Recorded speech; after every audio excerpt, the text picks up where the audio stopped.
If Figma isn't good enough, what hope is there for the rest of us in software? I look at my portfolio. What the hell am I going to say at board meetings this week, Rory?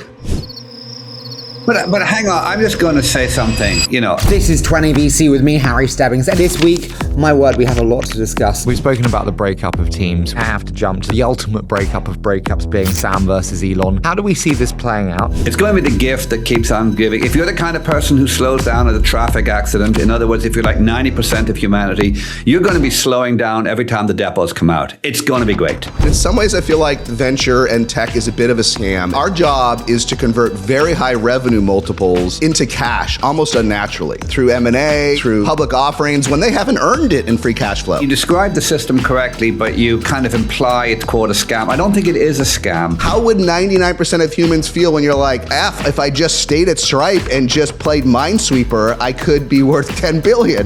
And I think that haunted him. Elon's in an asymmetric win-win situation and OpenAI is not. The only way it doesn't matter is if every investor looks at this and says, I'm not worried about the risk. In the end, Elon will lose.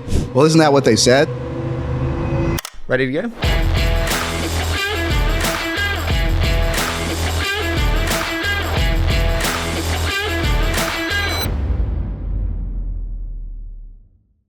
Team, I am excited to be back. We've got a lot of stuff to go through this week, and I wanted to start with a really optimistic view of public markets, which makes me question whether venture today as a model can still make money. Because when we look at Figma down to pre-IPO levels, when we look at Datadog now 20% down, even co-attached, Monday killed, we talked before about PagerDuty. Consistently, we're just in the dumps with public markets.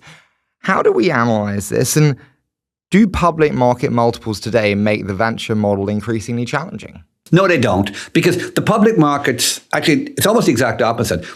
Those multiples, what they say is when companies go X growth, they get much lower multiples, right? Slow growth companies get low multiples. High growth companies get absurdly high multiples. Right. And, you could have also cited at Palantir at 70 times forward sales, right, for a 45% grower, every venture capitalist is going to make $1 trillion. So what you're really saying is the markets are just basically doing what they always do. They're sifting and they're basically saying low growth. We're going to, we're going to value them very low and perhaps too low. We can come back to that in a second. And so that's what's really going on here. So it's not tech is doomed. What it is it's a sifting and a sorting. Things that look like they're going X growth are getting thrown out, getting discarded at pretty low valuations. And things that are perceived as exciting and on trend are getting very high valuations. And venture is nothing if not a trend business. So I would argue for venture, it's pretty good. It just reinforces the dynamic of this business. It's the always be in the hot stuff and you'll be fine. If you're in the trailing edge stuff, you're toast. Goodness. Here's how I think about it, just be more pragmatic. If Figma isn't good enough, what hope is there for the rest of us in software?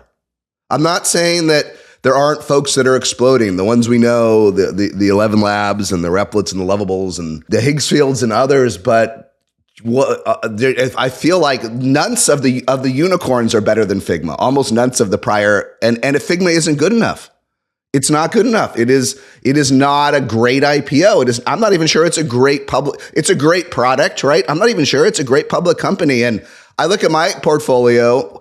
What the hell am I going to say at board meetings this week, Rory? Great job, guys. But have you seen Figma?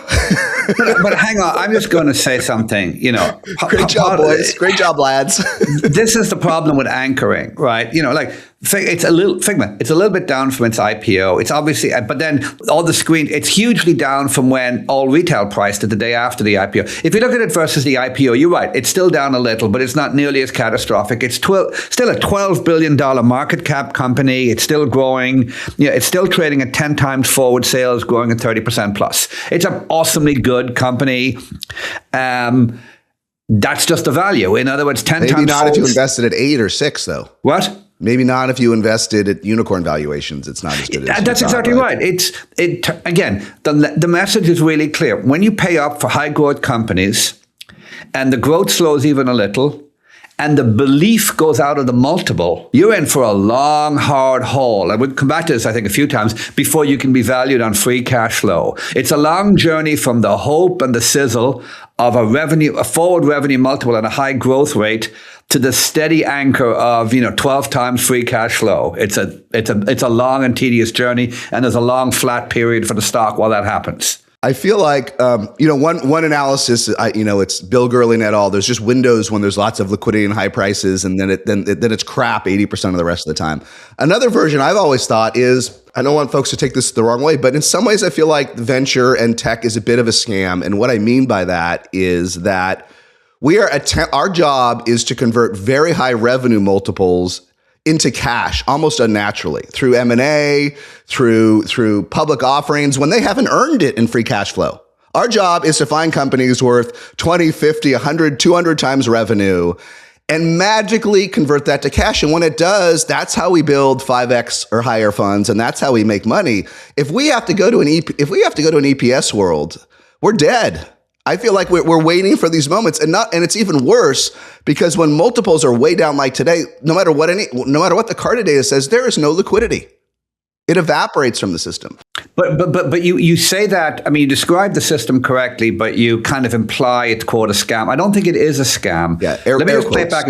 What's really, because one level more sophisticated analysis here says, what's really happening is everyone has long since internalized the following sense. In the end, the surviving tech companies at scale are astronomically good businesses, right? Microsoft dominates the PC era, and it's going back along, it's an astronomical. So therefore, you want to own that.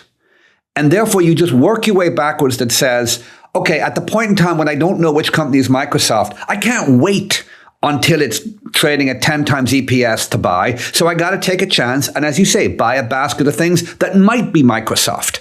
And you price them long before they have EPS. So you price them on forward sales, right? And the truth is 4 out of 5 of them turn out not to be Microsoft. No one even remembers what Bolin Software does. If I put a gun against Harry's head, he couldn't tell me about Corel, VisiCalc, Lotus, et cetera, et cetera. And all of those stocks traded high and then went down. But it doesn't matter a damn because in the end, as a whole, the system, the venture guys, the public markets were correct, which is this is a big ass trend and the winner will be worth $4 trillion. And if the losers, if you write off $500 billion in guessing to get there, that's why it's very hard to fund an old school SaaS company today, because people are just saying, look, you're great, you're going 2 to 5, you're great, you're a profitable company. And again, this is the thing, these people who rain down a little bit of VCs who kind of project a little contempt, oh, your little $100 million revenue thing doesn't matter. I can come across as a little callous. And a fairer statement is this: your $100 million revenue SaaS company is an awesome entrepreneurial achievement. You are to be hugely congratulated. It's magnificent. It's just not something that we can properly finance, because we're just not going to make a public market venture return here. If I am a founder of Linear or RevenueCat or any of this generation of companies, maybe 5 to 10 years old in that broad range, and I'm at 50 to 75 million of revenue, and I'm not an AI first company particularly, and maybe AI helps a little bit, but I'm 50 to 75 million, I'm growing maybe 75 to 125%.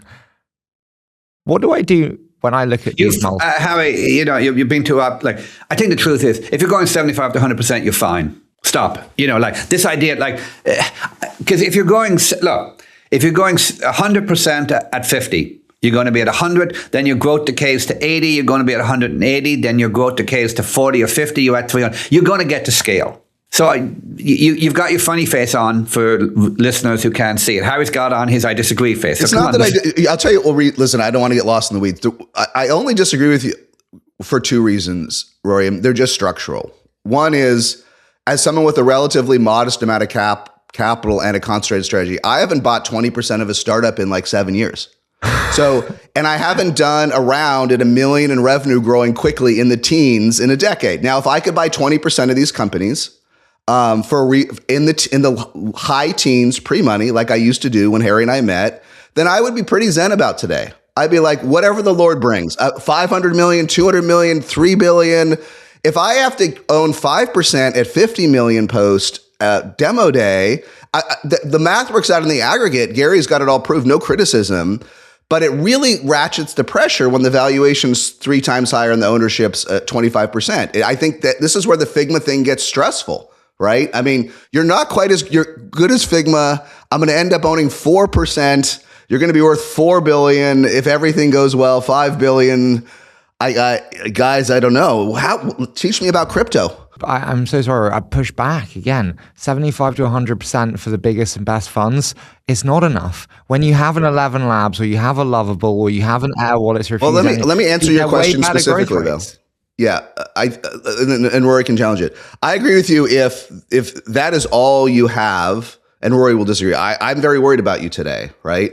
The question is your job, and for some folks, you're dead in the water. For other folks, it's not too late. Your job is, how are you going to attach to AI trends? So if you look at RevenueCat, right, the whole vibe coding mobile thing, I think they tripled the number of developers on their platform in the last 4 months or 3 to 4 months of the year. So their job is to do what WorkOS and others did, which is directly linearly convert that to revenue. But a RevenueCat has massive tailwinds, which it didn't even have at the start of last year. Okay, and there's a lot of folks like that have AI tailwinds.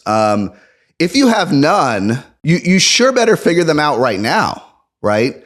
And this is the answer. For example, I have one of my first investments. I mean, it's been around for a decade, okay? And it's not even at 10 million yet for a decade, okay? I'm the only investor. They're cash flow positive. I love them. It's a very specific use case with limited competition. They finally added a way to do deep AI analysis on their data and reports that for their niche was impossible until December. Blew up. They will more than double this year after a decade of like 10% a year growth, 20% being pretty good. So it doesn't fully answer the Figma question, but this is your job right now. Like, sit around your company. Those kids at YC built an agent for your space. Why the F wasn't that you? There's no excuse. We all use the same LLMs. There is no excuse for you to not have an agent as good as the new kids. I honestly don't think there's any excuse. Agree. And going back to your pushback, Harry, I mean, I think it's in the framing of your question. I know. Let me tell you precisely why I think you're wrong. You said if you were the CEO of X, Y, or Z and you're going at 70%, then you kind of did the throwing your hands up in the air thing. I think you're wrong for them, right? I mean, what is true is this. If you're going 50, 70, if you're at 50 million, going 50 or 70%, you may struggle to get venture capital because you're right, everyone's focused on correctly on the things that have the embedded upside of potentially exploding to hugeness. And you're probably at a stage now where that kind of mega growth is not going to reaccelerate from there. So the probability of a mid-stage SaaS company exploding into something amazing is rounding error 0. So as an investor, that's not attractive. As the person who owns that asset, and maybe you own 20% of it, right? You can't just say, oh, I wish I'd done something different with my life, and now I wish I was an AI company. You got to play the hand you're dealt, and Jason's exactly right. The first thing you do is say to yourself, I may not be able to raise much more venture capital on attractive terms, run my business accordingly. I am now, just like I thought we were going to talk about the public SaaS stocks here, like you hinted in your questions, but you took us offline.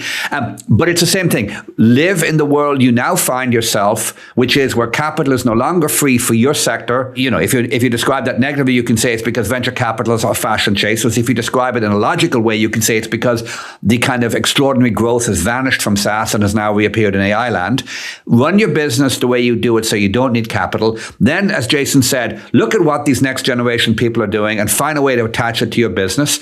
And if you grow at 50%, then 40, then 30, and you get to 200 million of revenue and you sell it 5 times, that's $1 billion. And if you have 20% of that, you have $200 million.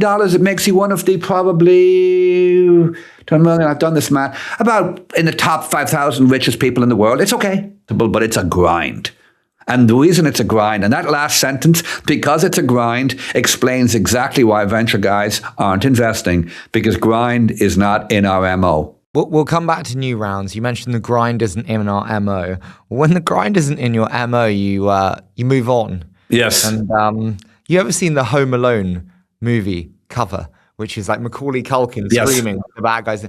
I feel like someone needs to do that for poor Mira Murati, because I think she's the only one left in thinking machines after everyone else this week. We've seen the implosion of thinking machines with, now 2 co-founders leaving. Barrett's off, leaving in the last week. They have raised significant amounts of money at $50 billion valuation last. How did we analyze this news and what's left of the team? It happens with seed rounds. That's a great answer. It's just part of the risk. I was going to come up with a whole bunch of other things, but Jason is exactly right. You have to remember, despite the big, Jason, that's a great answer. This is a seed round. And I know why Combinator do this thing is that the number one cause of failure at the seed stage is, founder incompatibility. And this is just seed rounds with extra commas. And they discover after a year, they don't want to be doing this and they want to go back to the big company. Jason, you're exactly right. That's the big insight. It's a seed round. Just treat it like a seed round. I'll tell you one niche thing I never understood about this company. On paper, I get it. Andreessen, Sequoia put in $2 billion. You're basically taking, Mira's taking OpenAI co-founder, a whole bunch of the team, and it's just going to be Anthropic again, right? They're going to recruit some of the best, and they're going to do it. In theory, you should do that bet in 15 minutes if you have the capital, right? It's just take the bunch of the best guys and go do a modern. It worked at Anthropic, right? Good God, it worked at Anthropic. The part I never got. Here's the weird part, and maybe this has nothing to do with the tensions. I mean, her background is not technical, and this is the part I never got. A degree in arts from Colby College, and some in engineering, product manager at Tesla. I'm not saying doesn't have 50 IQ points on me. I think she does, but I don't know how you run a lab if you're not Ilya in the early days of OpenAI, or Greg at least. I don't know how you get the respect of the team if you're not on their level as a researcher. And it's a challenge for a lot of other B2B companies. How do you recruit this S-tier AI talent if your team isn't at that level? Who the hell would want to go work there? Comp aside, right? Why do folks leave OpenAI like after a year and leave 5 or 10 million? They're just so smart. They just want to work on smart problems, right? And so this one I felt was unstable. People loved her, I think, but I'm super skeptical of technical companies where the CEO isn't one of the greatest technical visionaries in the industry. I'll never do that investment again. I'll never do an investment again where it's not like Databricks or better as CEO. I just won't do it. What happens in this situation? There will be some version of the following clause that says, if, more than X team members leave, then you have the ability to call for redemption and just basically wind the company down and say, you spent 20% of the money. So you write, if you can't get an M&A outcome where you get a 1X, then you can wind the company up. You give them $2 billion. They spend $200 million. You take another $200 million to bribe everyone to go along with it, and you get $1.6 billion back. And you say to yourself, that was a risk that didn't work. I only lost 20 cents on the dollar. I can recycle that money into the next OpenAI round. Everything's fine. Right? That would be a far better outcome than we're going to commence the long and bloody march, trying to fix this thing, trying to hire new people. Because Jason's right. It's such an insight, Jason. It's a seed deal that went wrong. What do you do when the core premise you invested in turns out not to be true and you spend 10% of the total money? If you're smart and you don't have another compelling idea, you give the money back, you incur the respect. Everyone respects, okay, I got it. You moved on. You call bullshit. From the investor perspective, I wonder if they're sitting there going, it would be totally fine to, take a 20% haircut and be done. Do you think they'll do that? It probably felt safer when they made the investment that worst case, Meta wanted to buy them. Worst case, we exit for 5 or 6 or 10 billion to acquire the team. We don't quite make as much as you might think on paper because of how the deal is structured with employees and retention. But worst case, we make some return on this deal. So it's not that was probably a thing. It's not as crazy as we might think from the outside, because with the quality of the team, we're going to get high chance we get our $2 billion back. Seems lower odds today. The way I described it, if I was on the board, we're not going to get our 2x from the M&A outcome, but if we get our 0.8x to a rounding error, it doesn't matter, especially if you can quickly recycle the capital. Because this happens so quickly, that's all in the current fund cycle. So just so listeners know, if you're in the investment period for a venture fund, you wire $1 billion into investment A. Instead of waiting 10 years and getting 0.8 back, if you get 0.8 back in 12 months, you can reinvest that 0.8 and very quickly just move on. It's almost like it didn't happen. So much better. So much better. It's like, forget about IRR. You can put that money to work. You can put that money right out the door. Literally, ask yourself. You might not even. The loss is a bummer, but if you're trying to get 10x outcomes, you almost don't care. Just give me the money back and let me invest it tomorrow. Because watch this. If you got that, if you put out if you got the 0.8 back 6 months ago and you put it in the last round at Anthropic, that 0.8 is now a 1.6. So on your initial billion, you're actually ahead 60%, despite having lost 20. Right? The whole trick, and when you remember, this is why at heart, venture is a capital allocation business. You are trying to stuff your money into the place where it will grow the fastest. Once they start going down, venture guys, it's brutal, but the rational thing to do is reallocate to success and away from failure. I think we underestimate the challenges and the wars for AI talent. Yeah. And we talk about it being compensation-based and brands, but it's mission-based. Yeah, well, it's even more. It's like the best researchers in AI, the ones you need to win, they only want to work what they want to work on. Yes. And they will leave a lot of money behind. That's why we've all moved to no vesting anymore at OpenAI, because we want the folks who like, you know what, I just don't love my job at Thinking Machines. Come to OpenAI, you will lose nothing. And folks want the smartest folks in AI, in applied math and others, they only want to work on the intellectual challenges they want to work on. And if you can't deliver that and the right boss, there's so much portability that they will just leave. And that is an environment almost impossible for 99% of software companies to create. And maybe Thinking Machines does, I don't know, maybe it doesn't have that environment anymore. Maybe it just can't provide that environment any longer, because you have to provide the job the researchers want. You don't get to decide what they do. I think you're right. And it's, we had it on the thing. Let's talk about it now. Juan LeCun raising, money at $3 billion. And that's an example of, I personally look at that and say, wow, that's a scary bet. Because, in somewhere between 2017 and 2022, we unlocked collectively, the industry unlocked LLMs, and we are mining that vein. And it took 5 years to unlock it, and we're mining it now. And this guy's making the big call that says, nope, we're going to find a different vein. That's not the right vein to go down. We're going to do something new, right? From a probability of success perspective, if you're a money person, you kind of go, maybe, but that's a lot of risk. But you're right. From a researcher perspective, they go, wow, that's way more interesting than grinding out the fifth marginally better LLM. Shit, I want to do that. And he's been able to attract talent. He's been able to attract capital. I think you're exactly right, Jason. People want to do the things they want to do. And to the downside protection point, raising 500 at 3, you're basically looking at that going, do I think I'm going to recoup my 500 on a talent acquisition? If so, I'm just riding upside as an investor. Actually makes sense. Again, I would say the two things. What I'd love to know, and I don't, is what terms have been written in on behalf of the money to protect from what we just talked about, if the talent bails thing. I wonder, are there evolving standards on that, around redemption or around rescission events? But you're right. If you say to yourself, you've got one of the 2 or 3 godfathers of AI, plus whatever team he assembles, I think we talked about last week, he's chairman, someone else is building it. Again, you're making the same bet.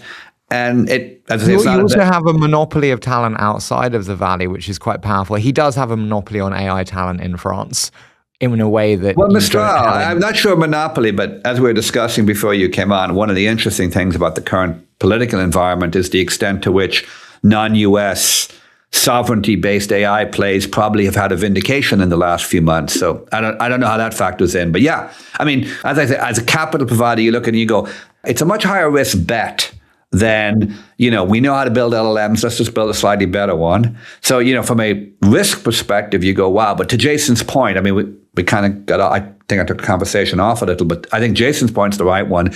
The big attraction you have is you're selling to the researchers, who are the people you need to appeal to, the chance to do something wildly new. And, if you can figure out the 2026 equivalent of the Transformer paper, and, if you can figure out the equivalent of attention is all you need and publish that, that's what you're selling. And if I'm a researcher, that's what motivates me. I mean, I'll just struggle along on my $5 million a year, whatever I'm getting from OpenAI, but maybe I can change the world here. And that's the logic. So you got to play to that. You're lucky if you're not Thinking Machines or OpenAI, if you have one of these people at your startup. You're lucky if you have one. And it probably has to be your CTO, because she or he probably has to do it themselves. They probably have to be your chief AI officer and researcher, because unless they're incredibly charismatic, your company for selling vinyl mugs online or whatever, it's just none of these guys are going to join you. No, even if you could afford the $5 million a year or 10 million or 20 million, they just don't want the job. They just don't want the job. No, it's a very efficient market for talent, and you've just got to, the venture guys, it's funny. It's kind of the old capital versus labor thing. The venture guys have tried and succeeded in making it a fairly efficient market for capital, and then were shocked to discover that labor makes it a very efficient market for labor in response. And, go team. I mean, Karl Marx would be kind of glad in a weird kind of way. This is what successful labor empowerment looks like. We've spoken about the breakup of teams. We touched on OpenAI a couple of times there with Mira. I have to jump to the ultimate breakup of breakups being Sam versus Elon going to trial. How do we see this playing out? who wins? What do they actually win consequentially? What does this look like? It's going to be, first of all, let's be honest, it's going to be the gift that keeps on giving. If you're the kind of person who slows down at a traffic accident, in other words, if you're like 90% of humanity, you're going to be slowing down every time the depots come out. It's going to be great. So first start with it. So now I'm going to start with an utterly different idealistic comment. As we get into this whole mess, and we will for a few minutes, it's worth pointing out, when I reread a lot of the stuff, and they did all start by making a charitable donation for something they passionately believed in, where they weren't trying to make money. Elon chipped in 30 million plus, Sam Altman chipped in 10, Reid Hoffman chipped in. They genuinely believed, actually, and we'll come back to that statement because some might say it's a lie, but it appears that everyone genuinely believed at the start that they were doing something for the good of the world, they were doing something for charity, and they were trying to understand what AI could do and head off existential dangers at the pass. So, as is so often the case in life, I think everyone's intent was pure when they forked over real money to try and do something. So I want to start with that. Thank you everyone for trying really hard to save humanity. And then the old rule applies, no good deed goes unpunished. Right? So the whole thing is now a mess. Because just to give the zoom out comments here, it was a not-for-profit. At some point, it became obvious to the management team around 2017 that the costs to build what OpenAI was to become was such that you couldn't keep going as a nonprofit. You have to become a for-profit entity. During the period when that started to happen, Elon had his demands on how he wanted that to happen. Sam and Greg Brockman had their perspective on how they wanted it to happen. They ended up, as it were, breaking up. Elon resigned from the organization. Fast forward past the drama of 22. In late 25, the conversion to a for-profit took place, finally, and it was approved by California and Delaware.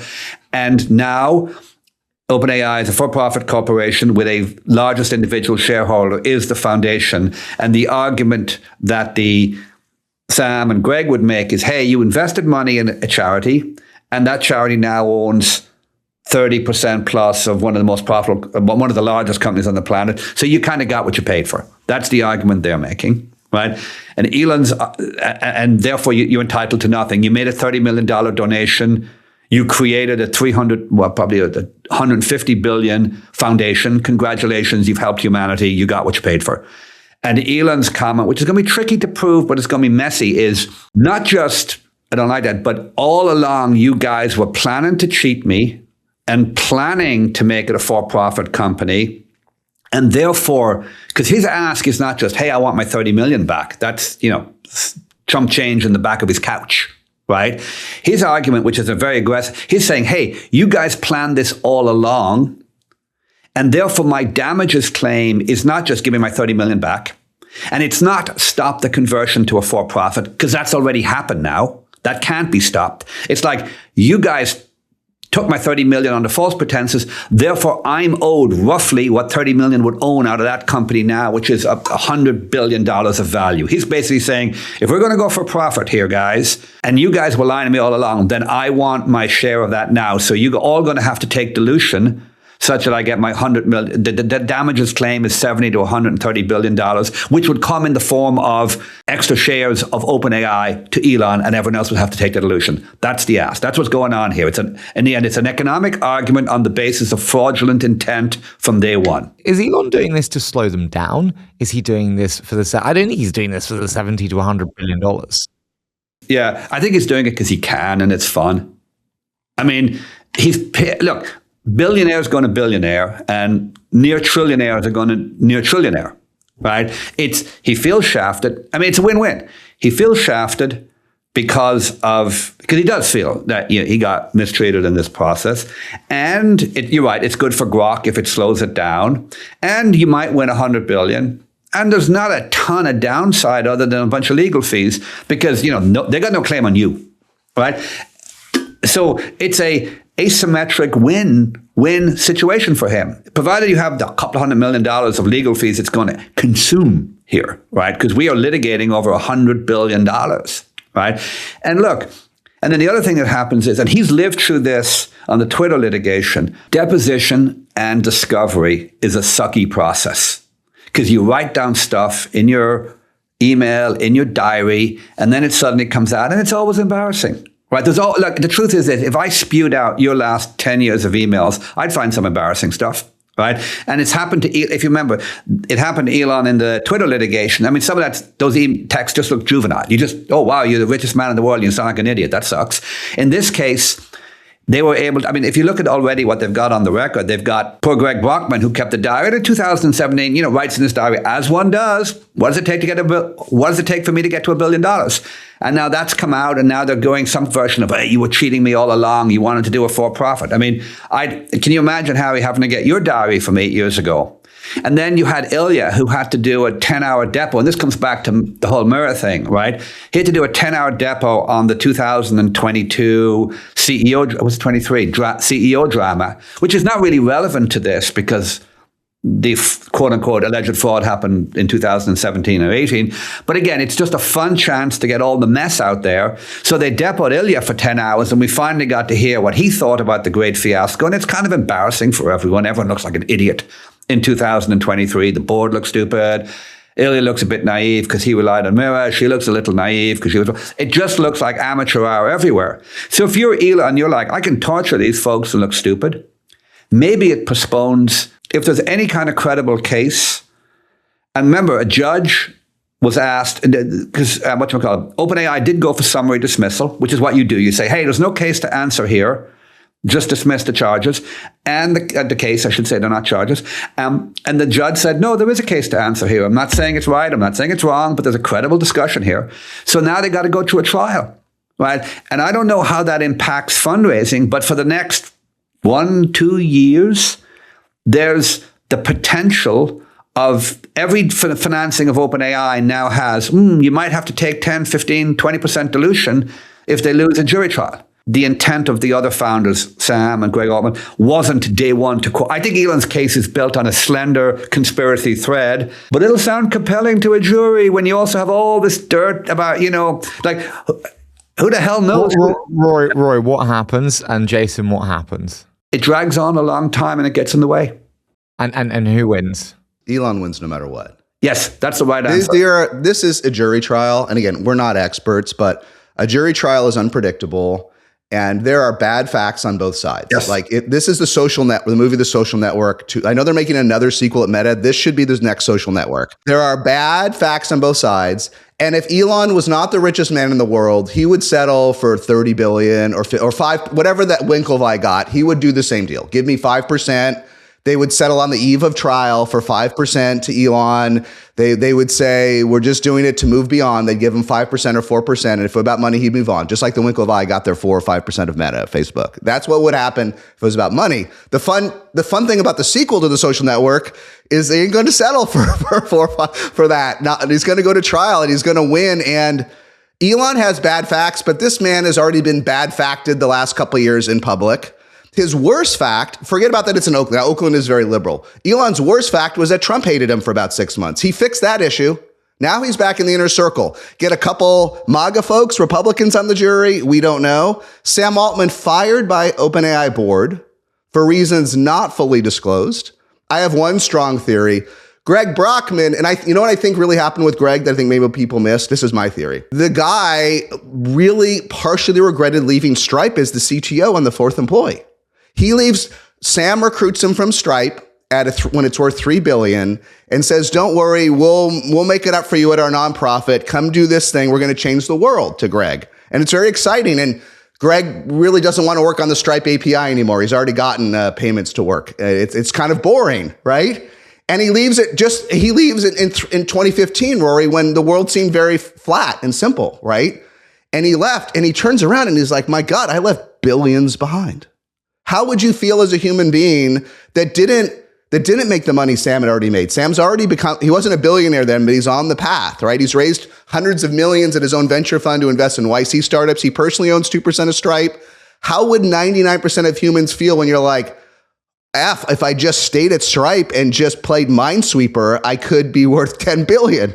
And I think that haunted him. And I think that's where these journal entries come from. It's not him being douchey and saying, man, it's him haunted by Sam getting him to leave Stripe at 3 billion, haunted by it. I've been haunted by some mistakes I've made too. I think he's haunted by it. And And I think that going to create a whole bunch of bad facts the deeper we deal, that Greg was haunted by leaving the money at Stripe. First of all, interesting. And I'd be haunted too. Haunted. Again, I'm not going to speculate. Even Harry would be haunted if he left a couple billion behind. No, I mean, one of the things that's also sucky about this when you're in litigation is suddenly everyone, including Rory O'Driscoll, who I think has never put eyes on you, has a fucking opinion about you. That's the really sucky thing. And I'm not sure I agree with you on Elon in terms of the jury. I want to come back to that in a second. But I do agree on one thing is he is post-pain when it comes to public shame and obloquy. There's nothing left to do for him, man, right? So basically everyone else is going to have to get down in the muck.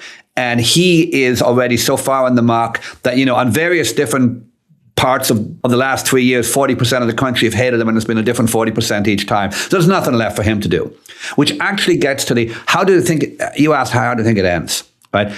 I think, Jason, you're right. If it was normal people, they'd settle.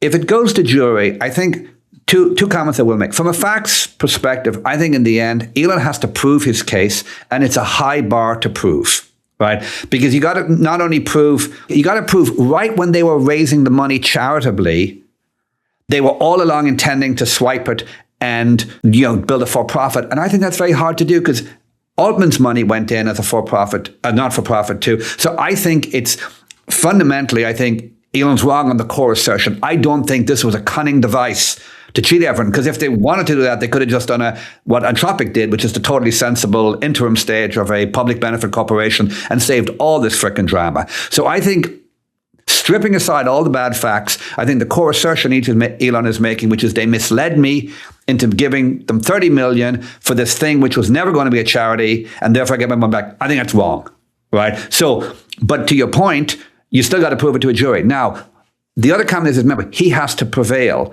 So as long as there's one person on the jury who hates him more than he hates Sam, he ain't going to win. Actually, civil trial, it might be 10 out of 12. But I think in the end, it's going to be hard.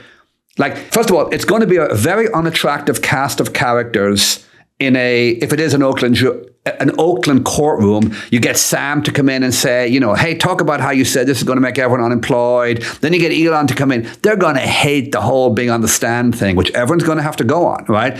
And I think the jury will if they get into that room, they're going to go, wow, I don't like any of these people. Why should, right? But the problem is this: for Elon to win, he has to get them to all vote for him. And a kind of hung jury is fine for the prevailing wisdom. Unless Elon prevails, he doesn't get it. So I think way down the line, 2-3 years from now, at the end of a long and bloody trial, the probability is he doesn't win the case.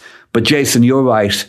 He's already won the case. If what he wants to do is get kind of psychic revenge, this is going to be the best to it. This is like Peter Thiel's spend on Gawker. Right? Sometimes a billionaire just wants to spend a couple of $100 million in this case to grind the other guy and make him sorry. I think he wants every bad fact about Sam to come out. Every bad fact in this trial.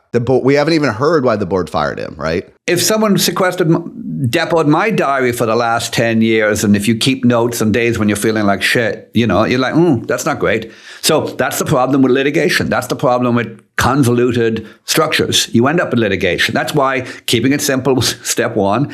And once you didn't keep it simple, trying to keep everything in the tent. When you don't do that, you end up being sued by the richest person on the planet who's angry and mad at you. It's a tough place to be. If you're Sam, do you not go, hey, I'd rather have the dilution, not go through 3 years of distractions, and actually get him off my case, bring the enemy inside? I don't have a stock anyway. Don't settle at 5, settle at 100. Yeah, I don't have stock anyway. This is true. Well, sort of. I think that was dishonest. Yeah, let's not even worry about that. But you're right, because the truth is this: even if it does, you're right. Actually, how are you right in the big question? It's like, maybe to put it, if this is getting in the way of the next financing and it's been seen as a credible risk, then would you be better off, even if it's extortion, to cough up? Which again is why, Elon's in an asymmetric win-win situation and OpenAI is not. The only way it doesn't matter is if every investor looks at this and says, I'm not worried about the risk. In the end, Elon will lose, so therefore we can ignore it. And Well, isn't that what they said? They said our exposure is capped at Elon's donation of 30 some odd million. That was the public announcement, right? Or pseudo public leaked, right? And that's why his aggressive claim is on the facts very contestable. I mean, it's a real reach. The claim is a reach to say it's not just my 30 million back. Basically what Elon is saying is it was a for-profit all along. You guys just didn't tell me. And if it's a for-profit all along, and if I was the 30 million seed in what was a for-profit company, then I want what a 30 million seed would get. It's a stretchy claim. You're right, Jason. And OpenAI are going to say there's simply no way, from a point of law perspective, we're going to concede that. And even if we lose a jury trial, we'll go in on appeal, right? And they're just going to say they're going to litigate it the whole way down. But you're right. That's fine. And this actually ties, funnily enough, to the ads come and everything else. The key question that I don't know is, how will the investors look at it? And, do you have to if you're writing a check right now, do you think am I paying 600? If I'm paying 600 billion pre or 800 billion pre, do I need to say it could be a trillion because it could be 20% dilution? I don't know, right? Or do you say... You said last week there was no existential risk to OpenAI. I said there might be some structural economic risk. You said, but this isn't existential to Harry's point. In the end, you can fold and give the man what he wants. If you can't if it's hard, I don't think this will make it any harder for them to raise capital because greed trumps fear. But if it did, it could create some risk, right? If it made it harder to raise capital. I think you have to fold because the winner in this case, I know it's ridiculous to say, but the winner in this case, and the guy laughing with popcorn, is Dario. Yes. Going, great. But you can't fold. I don't think he'll let them fold. I could be wrong, but there's no chance that there wasn't some lawyer discussion talking about what would it take to resolve this, right? In a quiet room there's just no way that OpenAI has a fiduciary obligation to find out what it would take to settle it, right? Arguably, they have to. So Elon didn't want to take it. He wants his day in court. That's why you have to settle if you're Sam, because you can't settle if the person doesn't want to settle. No, I mean, to be fair, you don't have to because as I think about it as an investor, what would you say? You'd say here, let's just say this is around at 700 million pre. There is a probability of an additional 15% dilution, but it's not 100%. Maybe it's only 10%, right? So really risk adjusted, you are you add a 1.5%. So you don't assume, you're assigning a probability to a capped, large, and uncertain event. Right, which is there is some chance that I take 15 or 20% extra dilution, but it's not 100%. So it doesn't drag the financing down to zero. It merely means there's an asterisk risk on it. And to be fair, anyone who's financed OpenAI today, if you look, the funny thing about OpenAI is it has, even though this looks very risky, I'm going to make a weird statement.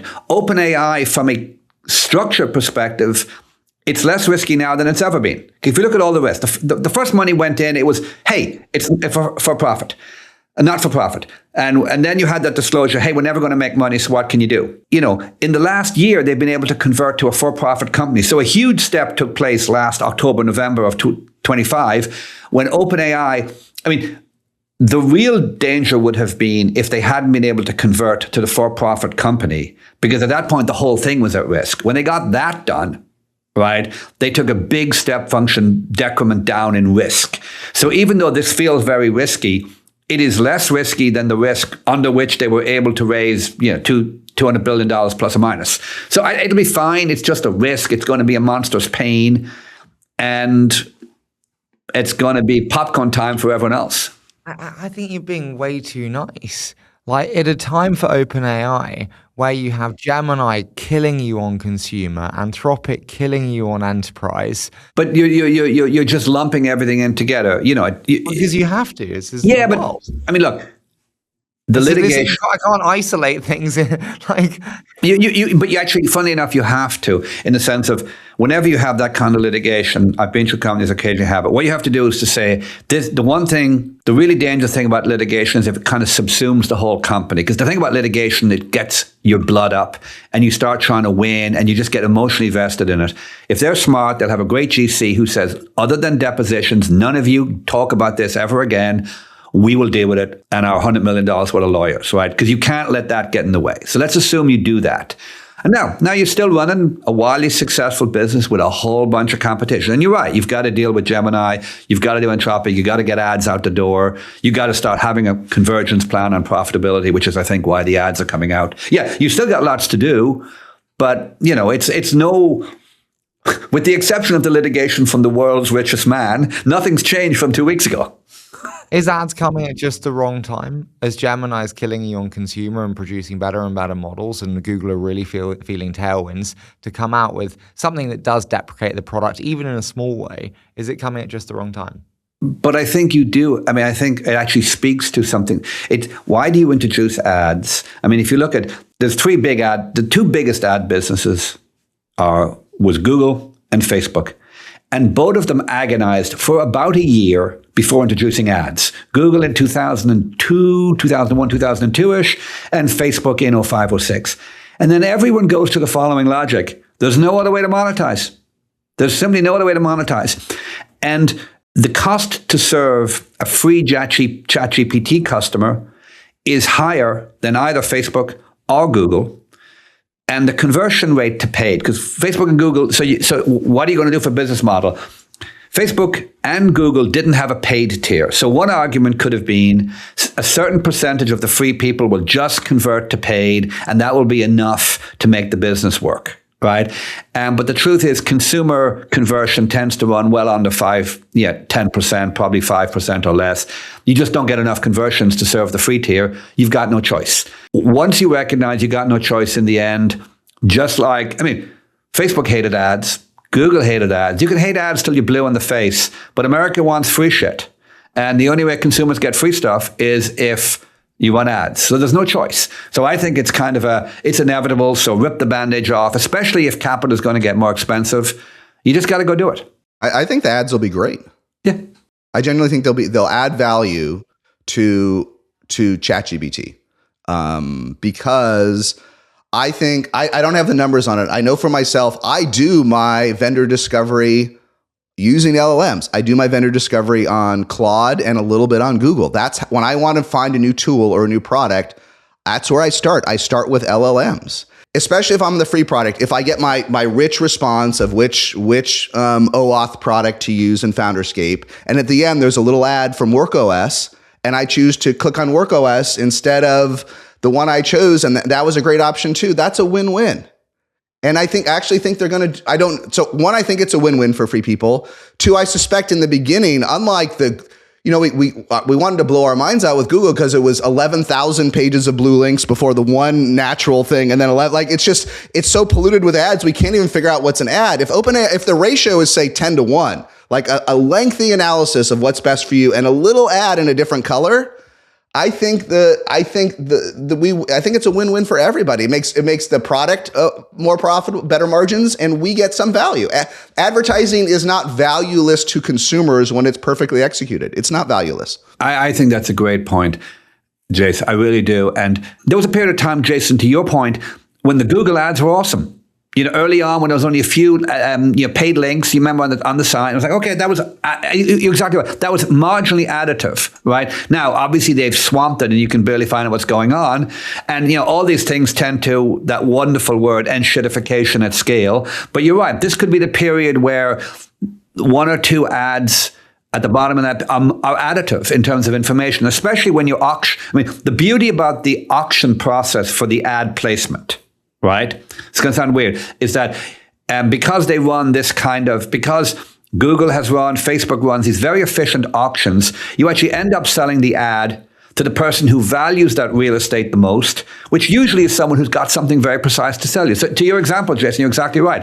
If you write this long query on some kind of OAuth, at least the ad you're going to see is someone who says, it's worth spending $20 to get in front of Jason and say, dude, you should buy my OAuth instead of that one. There's net information added here, right? Which won't be true when they have 40 of them, but that's 10 years from now. Plus, I think we're underestimating how much better LLMs are for discovery of what to buy. I find Google unusable for discovery, unusable today. It is all random ad. I can't look. It's great to see vendors. I can't figure out which product to use or buy. Google's useless. Amazon is frankly more valuable, but it only works for the goods Amazon is selling. It's still exhausting, right? And LLMs are a gift if you use properly for discovery. I think we try to do, listen, Instagram's full of ads, TikTok's full of ads, but it's pretty mediocre for discovery. It's just well targeted, right? This is brilliant, I think, and bring it on. Bring it on. Jason, do you think it will be an unbelievable, massively significant needle mover in terms of revenue very quickly for OpenAI? I think listen, first of all, there's a lot of products we've talked about, like OpenAI's web browser we've never discussed again. We may never discuss even Claude Cowork again. I don't know. They try stuff, okay? I think we are way under discussing the power of discovery in LLMs. I think this is the way we will buy everything in the future as we are embedded in LLMs. Well, I don't know why I would use anything else other than the best of ChatGPT or Claude or Gemini to find a product to buy. Why would I use anything else? It's so powerful. And so the ads will be great. And you think in a quarter, this will be a $1 billion plus revenue business? I haven't run the math. You'd have to give me a moment to run the math, but it's why can't $1 billion go to it? If there's any ROI, it only has to be like 1% of ad spend going to TikTok and Instagram to move over there. Like marketers will just have to try it. Like the first billion may not be impressive because you got to try it. Agreed. And a couple of comments on that. There's just a ton in this. So first of all, yeah, it's hard not to imagine it's $1 billion very quickly. And Jason's right. Remember, it's only 5% of that. They're doing around 20 billion in revenue. It's only, it's only 5%. It won't be a needle mover. I mean, one of the differences between this, when Google and Facebook added ads, each of them at the appropriate time for them, 2002-ish and 2005-ish, they had significant but manageable cost structures, no other revenue source, and very quickly they became profitable, right? Or near, profitable other than CapEx. Even $1 billion is a drop in the bucket compared to the spend here. So it better do $1 billion pretty damn quick. Because if it doesn't do $1 billion pretty damn quick, it's not going to do $20 billion, reasonably quickly, right? So my gut is it is because they're just going to find a way to make it work. And I think Jason's right. It is prime real estate. And it's worth pointing out on that, Jason's comment is that, we've all been in this, everyone kind of went through that Google is doomed a year ago. And then Google executed competently on a bunch of things. And now we've all gone to, Google's amazing. And Cotu was so stupid for leaving Google out of their amazing AI companies. And I think they are amazing in terms of their AI. But Jason's comment is really significant. He doesn't go to Google anymore for search. And that's the mother lode. So for discovery, for what to buy. For discovery. You're exactly right. For discovery. For search, which is not for discovery. Search real estate, right? So even though Google's doing amazing and all this, it is worth pointing out that their cash cow, which kicks off 240 odd billion a year of revenue, which is the ads business, isn't the best product on the market anymore. And some of those dollars will go to OpenAI, and because it's better real estate. So it's not all one-dimensionally good for Google today, just like it wasn't all one-dimensionally bad for Google 12 months ago, right? They've done an amazing job of getting relevant in all the spaces and winning some of the product wars, but they still face the core problem, which is search is not the best place for discovery anymore, like Jason said. Okay, just for fun, I asked Gemini so that we're not biased in here. For OpenAI to do $25 billion in search revenue, which is really Rory's point, like to open the floodgates, at a $50 CPM, which I think is possible because it's about discovery, right? They just need 0.22 ads per prompt. They don't need 11 million blue links where you can't find it. 0.22 ads paid per prompt to do 25 billion at their scale. Does that sound implausible? 0.2. But every one in five prompts, search, ChatGPT's interactions has to be a discovery ad monetized. No, it does not sound implausible. Yeah, at a $50 CPM, so it has to work. This can't be garbage ads. Totally. But I think it's pretty plausible. And going to Rory, we may be upside surprised. This may turn into Facebook or Google back in the day. Like within a year, our jaws might drop. I think this clip will be used, in 3 years' time when they are at $100 billion in revenue, and you'll look back and go, wow, we underestimated the size. No, I'd push back and say I don't underestimate it, right? I actually think that this is the core, this is the money, right? Because if you look at intent, with the exception, Facebook isn't about intent because it's about consumer knowledge, right? But Google was about intent, right? Amazon ads, which has exploded from, we don't talk about it because it's buried in their bigger business, but all their gross margin now comes from ads. The retail business is just an excuse to sell ads that makes all the margin. Right? On the retail side, to be clear, not the cloud side. And that's exploded to, I can't remember the numbers and I should have it, tens of billions of dollars. It's sub 100, but tens of billions of dollars because they have intent. And you're right, Jason, at least one time, I mean, I'm just looking at my search. I'm not my chat history. At least one time in 5, I bought a TV. I hate buying a TV. I just did ChatGPT, 5 or 6 queries. What's the best TV? Why is it the best TV? How should I peg it on the wall? How big should it be? Here's my room size. I got a name. I remember the name. I went into Best Buy and I said, do you have this thing? And they said, yes. And I bought it. Right. If they'd given me a click, I'd have probably said, can you deliver it? And I'd have paid the extra money. It's prime real estate, right? Because it is the best way to interact for complex purchases. And it's not because it's inventing anything. It's just synthesizing the shitty internet into the actual answer. Now, sometimes the answer is wrong, which is a little bit terrifying. But it was right on the TV, So I think this is a great business for them. And I think you're right. They're going to go at it. Jason's excited. By the way, Jason, I got to give you a little push here. It is why the deals that you hate, Harry and I kind of like this market. He's got to play in it with Peak. I don't, because lost on one of the deals of Profound, or my sadness. But the SEO, the AEO, the answer engine optimization is going to be a vitally important business. All those companies are going to matter. I agree with you that someone is going to build a massive business connecting these ads to the LLMs. I'm not convinced it's from the snake oil that I have seen in the geo products that I've used to date. I believe there's snake oil. They're telling you to do very basic things that maybe work. Where I tell you what we should do. This is risky. Let's all put a bunch of money into AppLovin and the Trade Desk right now. That's what we should do. I don't know whether they will. Listen, I'm not a total ad tech guy. I don't know if they will be fully open to OpenAI. But if they are open for ads, if you can run your ads across these platforms, especially the Trade Desk, maybe you make a lot of money. The Trade Desk beaten down. I don't know if I buy that, just to be clear, because I think you're saying they have access to OpenAI, so they're able to do effective routing across OpenAI. If they're allowed to, I need to think about it for the next week. But that's a bet you might be able to if you step back, and maybe I'm wrong, maybe Rory's right. Who can, if the OpenAI platform ends up being somewhat open for ads, okay, and it does 25 billion or 100 billion.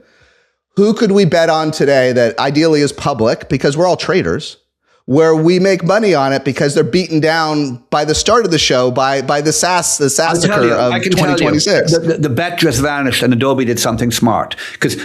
Zooming out. Maybe we do Adobe. Hang on. There's 2 ways to make money when you're selling software to people doing ads, right? And it's the same as Google. There is helping them show up in the free part, which is about optimizing how you appear, which is what the AEO guys do. And then there's helping buy the paid part, which is what AppLovin and Trade Desk do. And I'm going to say something. I don't think you'll need AppLovin to help buy ads on ChatGPT, just as you don't need AppLovin for Google or Facebook. You need AppLovin and all that for everything else, mainly. Right? I think, well, maybe not AppLovin, but Trade Desk in particular. You don't, like ChatGPT, OpenAI will make it very easy to buy ads on OpenAI because everyone knows exactly how that's done. You have this auction process and you auction against Jason's intent. And if Jason is online talking about OAuth, you run an auction process, a real-time auction process, and whoever wants OAuth the most is going to advertise against you. So I think for the paid ads, all the value that's going to be captured is going to be captured by OpenAI, and there's not going to be a optimization engine. And then you have the free content. In other words, how do you make sure that the LLMs say nice things about you? And I think that is an interesting business. And as I say, I think in the US, the Profounds, the AirOps, the Evertunes, all those guys are super interesting. Harry's got Peak in Europe, right? I think, but to your point on the trade, we missed the great trade because Adobe took it up. SEMrush, which is the king of search engine optimization for Google, got acquired recently by Adobe. And I think that acquisition only makes sense if their plan is as quickly as is humanly possible to introduce an answer engine optimization product, because they bought that thing for 4 times that's revenues. That's why they bought it. And that's why it's not what they bought, it should be why they bought it. And I will admit, when I was looking at this, why is that a better decision than genuinely buying a Peak with a much smaller, more concentrated team that's much more focused and better for a new AI world that you could buy it Why would Adobe buy SEMrush over Peak? I can tell you why. Yeah. Why? Well, I've worked, it's a long time ago, but I worked there because, listen, when you have a conservative company like Adobe getting 15 or 20 million, whatever SEMrush they said of geo revenue, at a 4x revenue overall, is the kind of accretive deal that makes people comfortable. They could buy a peak for 50 million or 40 million or 80 million, but I don't know if that returns your fund, Harry. They're not going to spend that kind. Like Adobe's done very few deals where they're spending billions of dollars on something with a token amount of revenue for technology in the future. It's just not the DNA, right? Other folks might do it. It's just not going to be Adobe. I'm just saying, SEMrush are not best positioned to win GEO. They're not, best position is an interesting word. I agree with Jason. This is an odd in that you have two guests on your show, Harry, both of whom have sold something to Adobe. Jason, as a CEO, because I was on the board of Omniture back in the day, which was the first cloud company that Adobe ever bought. They were all about on desktop graphic tools, and they didn't even have a marketing cloud, and they effectively bought Omniture as that. And I think when people were like, why are they doing it? I thought at a very zoom out level, right? When you want to make a big move, like as a big company, if you buy something small, you'll just smother it. You'll stomp on it, right? You want to buy something with enough critical mass and heft that it can go do its thing and not get swallowed by the machine, right? And I think that if I was Adobe buying SEMrush, provided SEMrush had some story around what they're doing in AEO, it's more likely to be successful than buying Harry's little startup company and hoping that somehow it gets rolled out in the system. Because Jason knows so much better than me. If you don't have the customers already and the distribution, it'll just get lost in the big company. Yeah, it's great. They just walk it around to their CMOs, Adobe does, and say, we bought SEMrush. It's now been rebranded Adobe Marketing GEO SEM Cloud. And we know this is one of your top issues. They drop by. We have a solution. It's $20,000 a month, and it just works, and it delivers a report every day that is then forwarded to their team, right? That is insanely valuable for 99% of the world versus buying some crazy Lemkin guy startup that could blow up on you. Like it's so much risk for a non-founder led company. Totally. Toby could buy a company like that. You need somebody like Toby, or maybe even, a Satya or something like that can take some crazy bets, but most companies don't want to take that bet. Jason, I'm waiting for the day when Rory goes, I remember being on the board of the East India Company. Well, there's a lot of learnings. We need to study it more. It isn't that long ago. It's not the pen space, but it's pretty good, this East India Company. Okay, this East India Company. They had a great 50, 100-year run, dude. They did. They really built a monopoly. You're right. There's a couple of big rounds that went down that I do want to hear your thoughts on. There's ClickHouse at 15 billion. There's Replit raising at 9 billion, and there's Cerebrus raising at 22 billion. Which one do we want to focus on? Listen, I wish I was a total ClickHouse expert, but I tell you what is kind of interesting about it. Maybe we could gloss through it. You asked, it's an extreme example of how do folks take advantage of AI tailwinds. ClickHouse is basically an in-house open source product built at Yandex, which is now Nebius, built in Russia. Just like everyone has an open source product, right? That has gotten scale, LinkedIn and others. And it's a very clever way to mine massive amounts of data and make conclusions from it. And they built their own for their own. Yandex was, whatever, the Yahoo or Google of Russia, they built their own. And it sort of works. And then timing's perfect. They spin this thing out in 2021, right? They take an open source product, they turn it into essentially a proprietary cloud product. And then boom, AI blows up. And folks are already using it. Tesla already figures out this works because they're early in AI. Everyone's already figured out this is best of breed, but they nail the conversion from free open source to closed sourced hosting. And then fast forward today, Anthropic and everybody needs it. But this is not a product that was born at the start of this year. So I'm not a total expert, but man, just go find your ClickHouse. It's easier said than done, but this is not a brand new product. Replit's 10 years old too. These are old products that found their AI tailwinds and blew up, right? Blew up. I think it was only doing 50 million a year ago, right? ClickHouse or something like that, or less. Blew up. Jason, when you're doing ClickHouse at 15, it does feel pretty expensive when you compare it to a Snowflake or even a Databricks in some respects. What are you underwriting it to?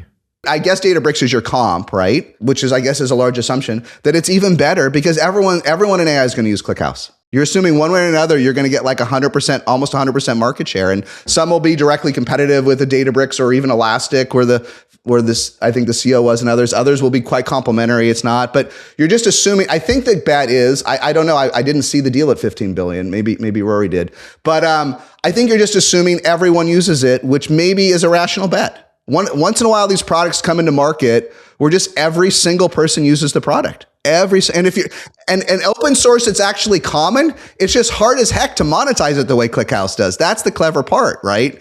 Is that, and I'm not even an open source expert, but it's brutal if everyone just goes around and hosts it yourself and builds their own version and forked it, right? They nailed this. They nailed it. Whenever you pay up for these high growth companies, what you're, I mean, I can use three different words to say the same thing. You're effectively saying, in math terms, you're saying the most recent growth rate is going to continue for a long time. Right? Because you're paying an absurd revenue multiple, but it's not an absurd revenue multiple if the growth rate continues for 2 or 3 years. So you're basically underwriting growth persistence, right? So next level down from that, what does that mean? What you're basically saying is, this is a category, they're the winner, and it's a big enough category to keep going for 2 or 3 more years, at least at this growth rate, and then deaccelerate slowly, right? And is that crazy? Yeah, no, 2 to 3 years at 3 to 4x growth at 350. Yeah, that makes sense. It pencils out, right? Yeah. It pencils out. And again, we have examples of this absolutely happening. If you look at the Anthropics of this world, then we have examples in SaaS of people, where you underwrite a growth rate and then suddenly that growth rate deteriorates and you're high and dry. It's just that simple. There's no other magic to this. What I always say to our investors, and I probably said this on the show before, is that first of all, you have technical and founder risk. Then you have business go-to-market execution risk, which is typically where we invest. And then at the end, you have valuation risk, right? And valuation risk expands to fill the gap. Once the other risks are taken out of the deal, you're left with valuation risk, which is all about growth, persistence, and market size. And the good thing for ClickHouse is it is a category, right? Because step one, what you don't want to do is find you the third best random database. But if you look at one level deeper, what they do, OLAP, which is, and this category has existed in prior generations too, right back to the East India Company, Harry, right? In every database, like way back in the 2000s when, Oracle is the relational database king, right? Then there's kind of some of these obscure AI type databases even back then that would be equivalent, say, Databricks today, which is obviously a bigger category. But then you have these analytical processing databases like Teradata. And think about that, like it's not about writing transactions to a database. It's all about, you have 1 million and now maybe 1 billion or 10 billion data elements there, and you want to quickly scan down a column and add them all up. How many clicks, how many people traversed your website, large amounts of typically read-only data. And if you use a standard Snowflake database, it's fairly inefficient because that's written to be able to write transactions where you write in a transaction, like here's my, typically, a debit or a credit, so Snowflake's optimized for that. And columnar databases like ClickHouse are optimized for analytics processing. It's a different category of database. And, data warehouses back in the 90s and 2000s, the same thing. You have your production database where you run your system, your banking system, your ERP, your pick, whatever it is. And then you have this analytical place where you put off all the transactions. Because some analyst is going to wake up and say, I have a really obscure question. How many people bought this product in this district 2 days after they did this online on the website? I need to know how many people did that because I want to do attribution. Some weird corner case like that. Right? And in AI, the number of those queries has gone to infinity because if you have that information in AI, you can use it to predict things. So Jason's exactly right. You have this optimized special tool for a very clear use case that's kind of different enough from Snowflake and from Databricks that you have this separate category. It's become important because AI eats that shit up. So you have this explosive growth.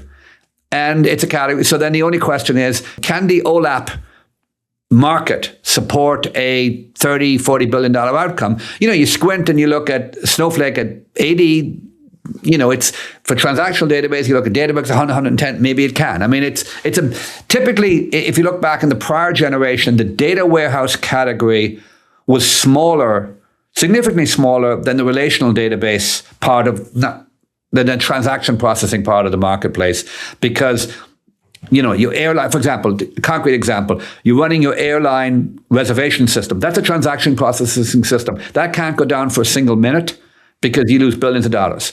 the analysis at the back of that, American Airlines wants to run an analysis of how many premium customers flew last week and thing. That could be a little less performant and therefore not as big a market. So these markets have existed before. It's typically not a multiple of the database of the Snowflake type marketplace, but what's the word for below one? A fraction of it, but a pretty appreciable fraction. So if Databricks and Snowflake are worth 100 to 200, maybe you get a $30 to $40 billion outcome here, and that's the bet. Sorry, long-winded answer, but it's a category. They're the leader. Demand has gone up because of AI. You squint one way and you say 2 or 3 more years of growth, you feel like a hero. If it turns out to be a smaller market than you think, then you're high and dry. Welcome to late stage investing. Would you rather be in Databricks at 130 or ClickHouse at 15? Basically, what you're saying is the OLAP category more or less than 10% of the core.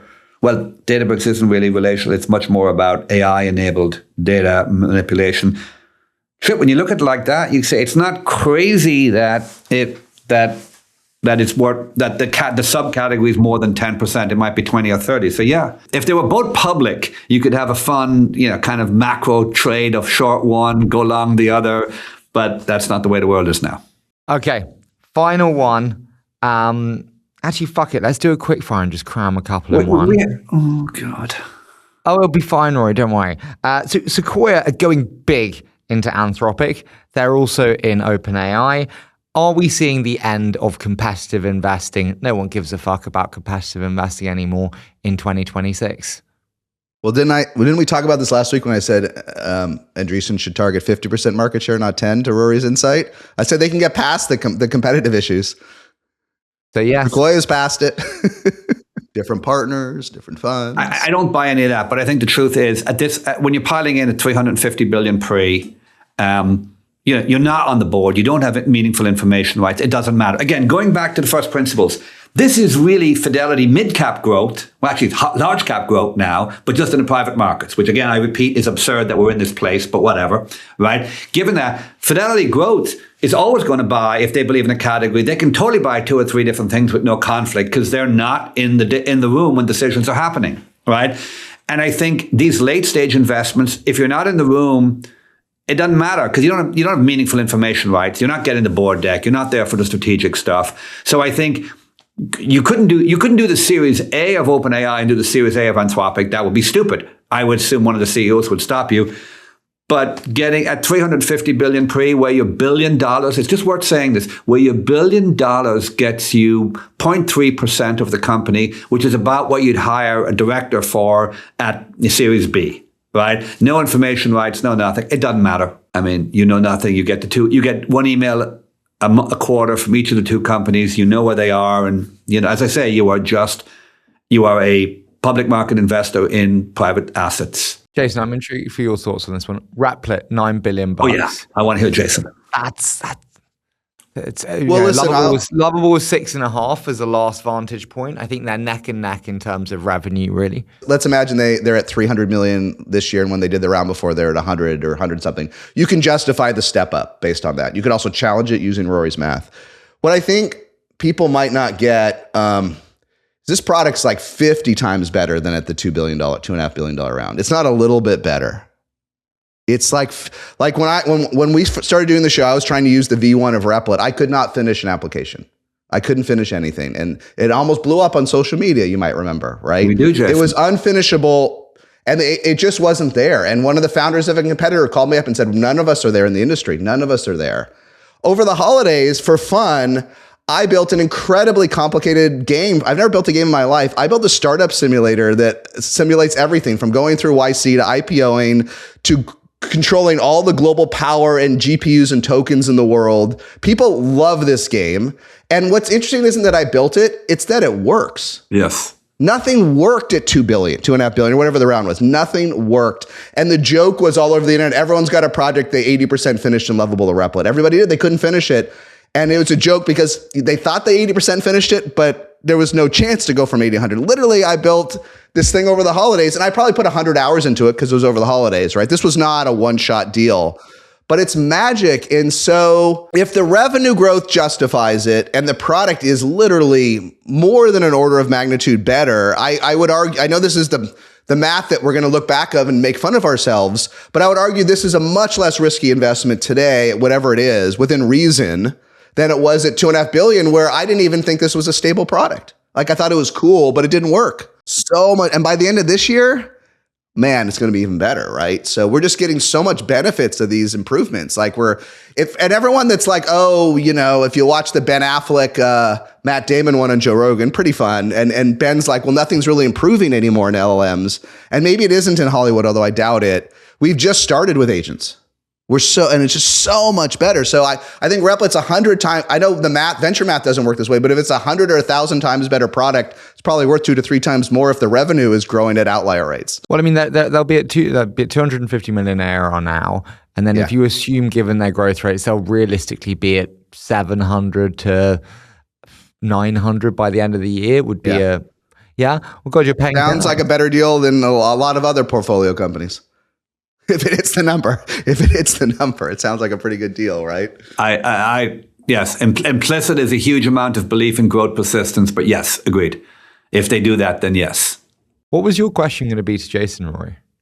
Actually, as a rep, I too replited over the holidays. I'm inspired by your example, honestly, right? Yeah. And it was fun.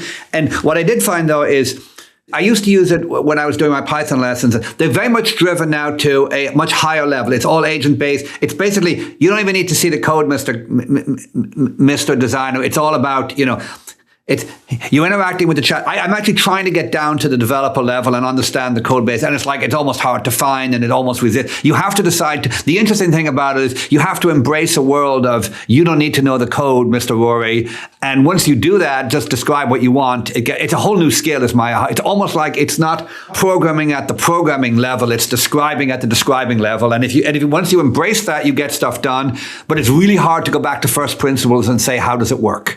Right? Yeah, you can view, but you're right. You can view the code, and some folks use it that way, but it's basically abstracted away. It's hidden, right? Agreed. And you can find it, but it resists. And but the more you do it, the better you'll get at understanding how the agent thinks and works, right? And exactly. And this may be like a dude when spreadsheets were invented saying, I like to add the numbers myself to know they're right. And maybe I just need to let go and say the spreadsheet's right and just stop worrying, don't be an idiot. But yes, it was super interesting and extraordinarily powerful once you use it. The final just comment, because you had it in the Sequoia doing Anthropic and Sequoia doing 11 Labs. I just was reflecting on this. Obviously, given the changes they had, clearly the mission of the new management in charge is we're going to execute in AI. New management of Sequoia, you mean? Yeah. I mean, they had a transition. I think part of the reason was add Excel too. Just all in. If I was just do all the winners. My point is this: if I was a late stage company looking to raise capital right now with a very compelling AI story, it's clear there's an open to buy there to We've talked about it before, but I think the thing that people haven't discussed enough is the promiscuity of traditional early stage firms across rounds. But I think, in general, you have these multi-stage firms and you make a multi-stage bet. And, the whole point of the late stage is to clean up on your early stage misses. And they're doing that. I give them credit. Everyone's executing the mission that they said they'd do, right? Everything's staying private long and getting the good deals. It's best to get them in at the A. But if you have access to infinite capital, getting in at the F is okay too. Or in the case of Databricks, the L. Right? Just stuff the money in the good companies. I mean, it obviously, as a trend, it will only stop when I love the foie gras. It'll only stop when it reaches success, because that's the nature of economic behavior. But people are going to do this until it doesn't work. So yes, I mean, Harry, you had Alex Rampel from Andreessen the other day on the pod, right? And he made the point. Listen, this is how you win at Andreessen. You do want to. I mean, it's Captain Obvious, but it's still helpful. You either own a lot early, or you invest whatever you can get into if it's a guaranteed winner. Like that, it's that simple as the playbook. And so if in today's world you have LPs, especially if they're in SPVs or annex funds or something, if they'll give you billions and billions for access to these things, you could argue whether you want to do that or whether you don't like it, but it's almost free money. And Rory, this is where you're going to hate me for this and just going off on a tangent, but fuck it. At the end of the conversation you do, this is where like the game has moved to like pre-seed and pre-IPO, where it's like, do you know what? The dummies game, I think right now, is playing the super competitive series A, Bs in venture, where we're paying up super early for little signs of product market fit in intensely competitive markets, 100x ARR. I'd way rather have 15, 20% of a pitch deck and 2 people, or be piling into Air Wallets, as I did at 5 billion, and have a little bit of something that's really fucking working. But I disagree. I hear what you're saying. I mean, but what, like genuinely risk adjusted, why do you think that AB, where you're getting 10, 12%, because you're not even getting 15 now in these competitive rounds? Firstly, in the end, I mean, look, anecdotally you might be right, but in the end, over the long term, markets have to tend to rational equilibrium, which means as you get less, as you take less risk, you get less return. And, there can't be bad stages. There's like, I've heard this for 30 years. X stage is really bad, Y stage is really good. It doesn't make sense, right? In the medium term, you have to assume that as you go down the risk curve, which is what stage is, going down the risk curve, you slightly go down the return curve. There are interim anomalies at various points in time. You're exactly right. There's like, anecdotally, oh my God, Series Bs are really hard now, blah, blah, blah. But you're building a firm over an extended period of time. You got to be cognizant of where the market is at any point in time, but saying, it's very hard to say, I'm doing Series A's and B's, I'm getting 10 to 20% ownership. I'm going to wake up this morning and that whole sector is, quote, bad. What does that mean? It's just a weird comment. I'm going to do It means risk adjusted. My dollars are better suited elsewhere. And if you believe that's going to be true over an extended, if you believe that disequilibrium is going to persist longer than, I'm not saying that, but I'm saying play the game on the field. And right now the field is showing you, to Alex Rampal and Jason's point, own a lot of something. If you say play the game on the field, and yes, you play the game on the field, but what happens if you thought you were playing soccer and suddenly you start playing golf? I mean, it just gets a little weird at some point in time. It is a little weird to say, I'm now going to do ultra late. I mean, so yes, there's got to be some tacking and adjusting. But for example, if a late stage firm said, let's just say if someone was doing, take the other extreme, someone was just doing ultra late. They're putting money in 10 companies at north of 50 billion pre, because there are 10 companies north of 50 billion pre, and that's their thing. They're basically saying it's pre-IPO last round, right? And that's what we underwrite. And then they came to you as an LP and said, right now those pre-IPO deals are priced wrongly, right? I'm going to do seed. You'd say to yourself, you don't have it's too far from what you're doing. You can't get there from here, right? They might come to you and say, hey, these late stage privates are not priced right. I'm actually going to do cheap publics. It kind of makes sense. It's adjacent. So you can duck around in the box, but you can't do violent switches, right? Not with most of your money. Do you really think that? I'm sorry. I think Thrive have proven that. Thrive have proven that to be wildly wrong. I think Benchmark have proven that to be wildly wrong. Well, I disagree on the two. I think Thrive have proven it to be wildly wrong. I think Thrive have executed that really well I think excellently. They've probably 60, 70% of their dollars at high late stage, but at the same time, excellent early stage. Yes, they've pulled that off. You're exactly right. Give them credit for that. I think some people, for example, in the AI have done really well by stuffing a bunch of money into Anthropic, all the way up. And that's been a brilliant decision. Look, I do think where you're at is the new space that didn't exist before was this late and ultra late. And people have found a way to profitably fill that. And if you found a way to profitably fill that by hiring the right growth folks, yes, that's been a good opportunity too. Right? Because the zoom out comment is this. The public markets ceded another 3 to 5 years of growth to the private markets, which meant market expansion for venture and market contraction for small cap publics. Not the best decision in the world, but that's why everyone's allocation to private's gone up. And that's why LPs, to Jason's point, are giving money to these big mega firms to say, I can't get me that Anthropic in the public markets, go get me some. As I say, I'm not sure why the world has decided to give even more money on a 2 and 20 basis when it could be giving it on a 50 bips basis, but that's the world we live in. Because Mark and Ben need it, okay? Why would you? Everyone has needs, just simple, humble billionaires. Yeah. All right, team. I love that. Rock and roll. Rock and roll. Okay.